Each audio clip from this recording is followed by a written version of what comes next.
बिना पुल के नदियों, नालों और तालाबों को पार करना युद्ध क्षेत्र में बेहद मुश्किल काम माना जाता है।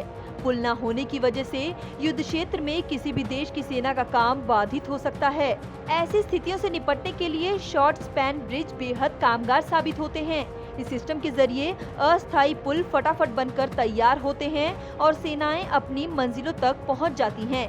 भारतीय सेना के पास भी अब शॉर्ट स्पैन ब्रिज का विकल्प मौजूद रहेगा। भारतीय सेना के पास जल्द ही इनमें से 100 सिस्टम होंगे जो भारी टैंकों और पैदल सेना के लड़ाकू वाहनों का भार उठा सकेंगे।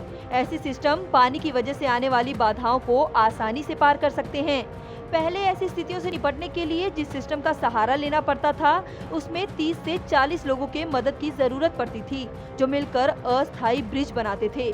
लेकिन नए शॉर्ट स्पैन ब्रिज सिस्टम के जरिए केवल 8 से 10 मिनट में ब्रिज बनकर तैयार हो जाएगा और इसके लिए ज्यादा लोगों की जरूरत भी नहीं होगी। इसे महज 4 लोग बेहद कम वक्त में तैयार कर सकते हैं।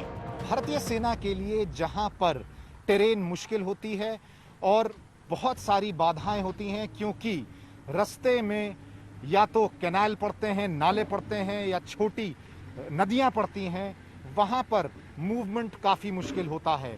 इसीलिए ये शॉर्ट स्पैन ब्रिज जो भारतीय सेना के पास अब आया है, इस पर 70 टन तक का वेट जा सकता है। इसका मतलब है कि चाहे टैंक हो या भारी बख्तरबंद गाड़ियां हों, ये इसमें आराम से एक जगह से दूसरी जगह क्रॉस कर सकते हैं। और ख़ास बात यह है कि सिर्फ 4 से 5 सैनिक चाहिए इस ब्रिज को लगाने में, और 8 से 10 मिनट में इस तरह का ब्रिज जो है पूरी तरह से तैयार हो सकता है, जिसकी वजह से भारतीय सेना की मूवमेंट कभी भी रुकती नहीं है। ये भारत में ही बना हुआ ब्रिज है। ऐसे 12 सिस्टम भारतीय सेना को आज मिल गए हैं। कुल 100 सिस्टम भारतीय सेना को ऐसे मिलने हैं। कैमरा पर्सन अनिल जायसवाल के साथ दिल्ली से अभिषेक भल्ला। बढ़ेंगी क्षमताएं। सेना प्रमुख मनोज मुकुंद नरवणे की मौजूदगी में दिल्ली में कोर ऑफ इंजीनियर्स को 12 स्वदेशी रूप से डिजाइन और विकसित शॉर्ट स्पैन ब्रिजिंग सिस्टम के पहले बैच को दे दिया गया है। बता दें कि इससे हमारी क्षमताएं बढ़ेंगी। हमारे पास पहले से ही 5 मीटर और 15 मीटर के पुल थे, लेकिन 10 मीटर की भी जरूरत थी। इससे पश्चिमी सीमाओं के मशीन्ड फॉर्मेशन में तेजी आएगी।